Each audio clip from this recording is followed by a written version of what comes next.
Hello friends, स्वागत है आपके अपने चैनल शिल्पीज किचन में। लेकर आ गई हूँ एक और न्यू रेसिपी। वीडियो को लास्ट तक जरूर देखिए। अगर आप मेरे चैनल पर नए हैं तो चैनल को सब्सक्राइब, आने वाले वीडियो की नोटिफिकेशन आपको मिलते रहे तो बेल आइकन, और वीडियो अच्छा लगी तो लाइक शेयर करना ना भूलें। आज की रेसिपी ऐसी है जो पहले आपने बनाई तो होगी, लेकिन इस तरीके से नहीं। चलिए वीडियो को देख लेते हैं। आज लेकर आई हूँ ये करेले की रेसिपी। करेले हर किसी को खाना पसंद नहीं है, लेकिन सभी को ये पता है ये करेले बहुत ही ज़्यादा हेल्थ के लिए फ़ायदेमंद होते हैं। और बच्चे तो करेले का नाम सुनते ही मना कर देते हैं। मैं करेले बनाऊंगी जिस तरह से मेरी नानी बताती थी। पहले मैंने करेले कई बार बनाए, लेकिन मेरे बच्चों को बहुत ज़्यादा पसंद नहीं आते थे। जब से मैंने ये रेसिपी ट्राई की तभी से बच्चों ने भी करेले खाने शुरू कर दिए। तो सबसे पहले हमें करना क्या है, मैंने यहाँ ले लिए ये आधा किलो के समथिंग ये करेले हैं। उसमें मैंने 2 प्याज लिया है, 1 कच्चा आम लिया है, 2 टमाटर। टमाटर आप स्किप भी कर सकते हैं, बहुत ज़्यादा ज़रूरत नहीं है अगर आपके पास आम है तो। और 2-3 मैंने यहाँ लहसुन की कलियाँ ले ली हैं। अगर आप प्याज और लहसुन नहीं खाते तो स्किप कर दीजिए। इसके बिना भी ये करेले बहुत ही ज़्यादा टेस्टी बनेंगे। अब सबसे पहले मुझे निकाल देना है इनका ये आगे और पीछे का ये वाला पार्ट। ऐसे ही सभी करेले में से आप निकाल दीजिए। बिना कड़वाहट के बहुत ही ज़्यादा टेस्टी ये करेले बनकर तैयार होंगे। और इनका जो ये ऊपर वाला पार्ट है ना, जिसमें कांटे जैसा होता है, लेकिन ये कांटे नहीं होते, ये बहुत ही ज़्यादा हेल्दी छिलके होते हैं ये इसके। और इस तरह से इसको निकाल देना है। सभी करेलों को इसी तरह से हमें पहले छील कर रख लेना है। देखिए इस तरह से मैंने सारे करेले गंजे कर लिए हैं। अगर आपको लग रहा है करेला का साइज ज़्यादा बड़ा है तो आप इनके 2 पार्ट कर दीजिए। और ये हमने इसका जो ऊपर से उतारा हुआ छिलका है ना, इसको भी इसी प्लेट में रख लिया है। अब हमें करना क्या है, हमने ले लिया है यहाँ नमक। अब इस नमक को इस करेले के छिकल में इस तरह से डाल देंगे। यहाँ मैंने 2 टेबल स्पून भरकर डाल दिया है। साथ ही में जो करेले हैं ना, उनके ऊपर भी इस तरह से हम नमक लगा देंगे। इससे क्या होगा, करेला हमारा बिल्कुल भी कड़वा नहीं रहेगा।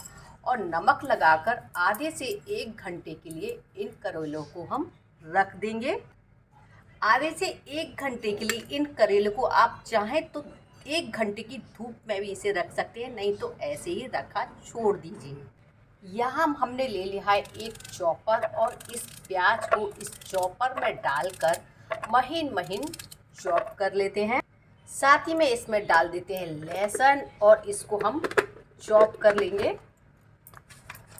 आप चाहें तो हाथ से भी इसे चॉप कर सकते हैं। अब एक बाउल लेना है, और जो प्याज और लहसुन हमने चॉप करके रखी है वो इसमें हम इस तरह पलट देंगे। अब इसमें हम डालेंगे आम। जितनी आपको रिक्वायरमेंट हो उतना आम इसको ग्रेट कर दीजिए। आप आम को पीस कर भी इसमें डाल सकते हैं। अगर कच्चा आम नहीं है तो आप इसमें अमचूर का भी प्रयोग कर सकते हैं।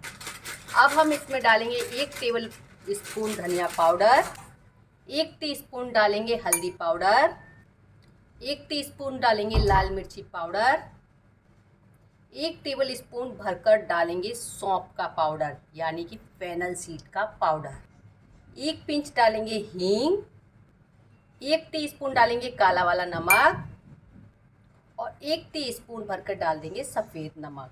अब 2 मिनट के लिए इसको करते हैं साइड। अब जो करेले हमने धूप में रखे थे उनका कलर हो जाएगा धूप में रखे रखे चेंज।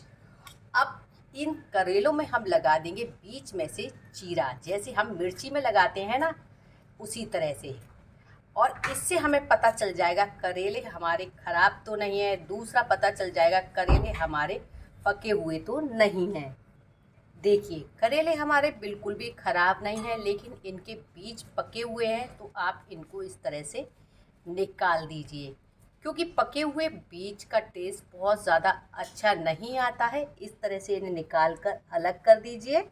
अब हमें लेना है एक बोल में पानी, और जो हमने इसका छिलका जो नमक डालकर रखा था ना करेलों का, वो इस पानी में डाल देंगे और 5 से 7 बार इसको अच्छे से धो लेंगे। साथ ही में करेलों को भी हम अच्छे से धो लेते हैं।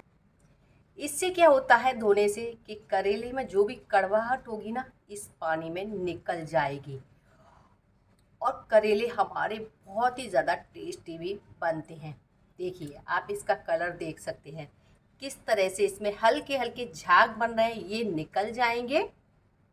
देखिए करेले धोने के बाद कुछ इस तरह से मैंने इनको निचोड़ दिया है, पानी अच्छे से इनका निकल गया है, यानी कि इनकी कड़वाहट पूरी तरह से दूर हो चुकी है। जिनके बीज निकल गए उनको निकाल दिया, बाकी के रहने दिया है।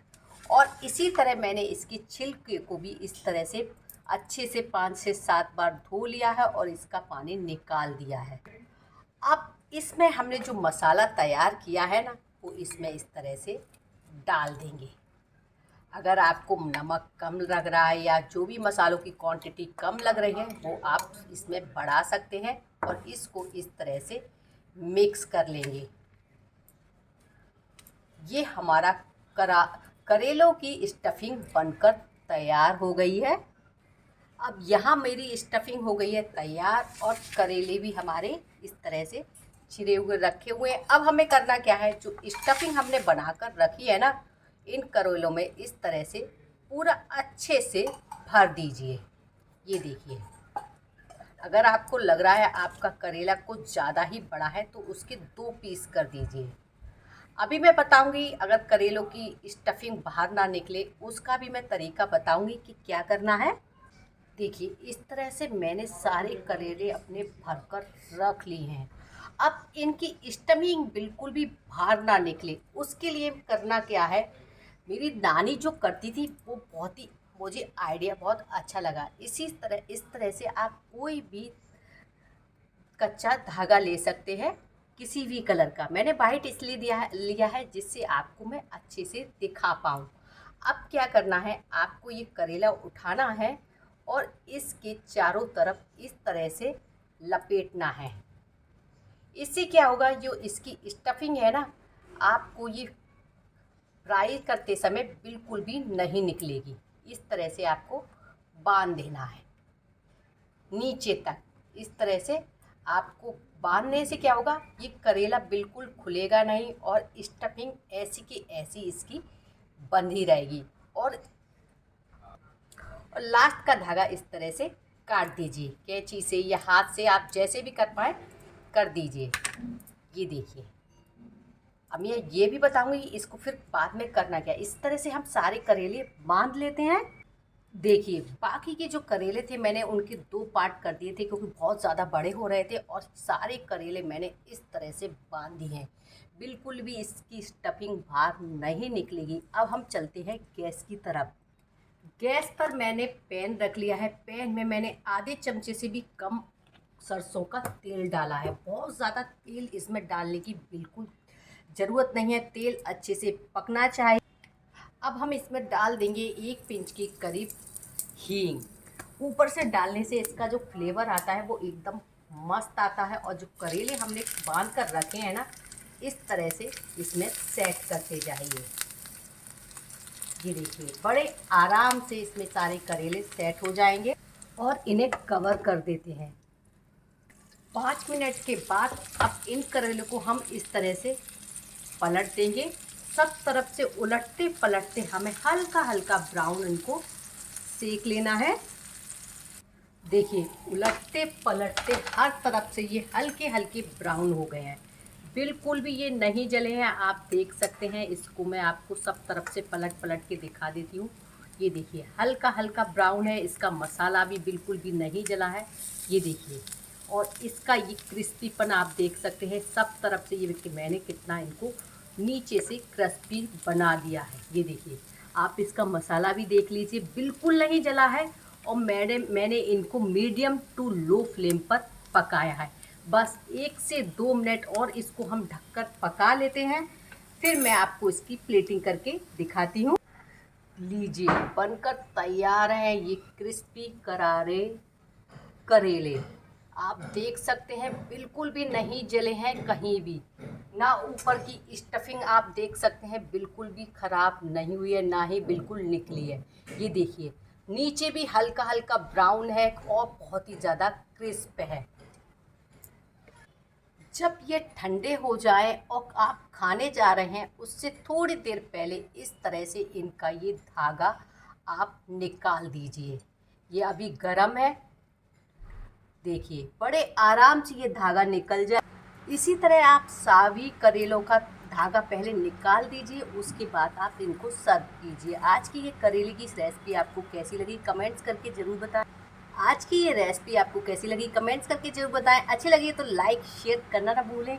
ये मेरी नानी की बनाई हुई रेसिपी थी जिसको मैंने अपने बच्चों के सामने पेश किया। ऐसे ही ना मेरी नानी तो इस दुनिया में नहीं रही, लेकिन उनकी रेसिपी को आज भी हम लोग याद कर लेते हैं। अगर बाकी में आपको आज की ये रेसिपी पसंद आई हो तो लाइक शेयर और कमेंट्स करना ना भूलिए। मिलते हैं नई रेसिपी के साथ। Till then good bye.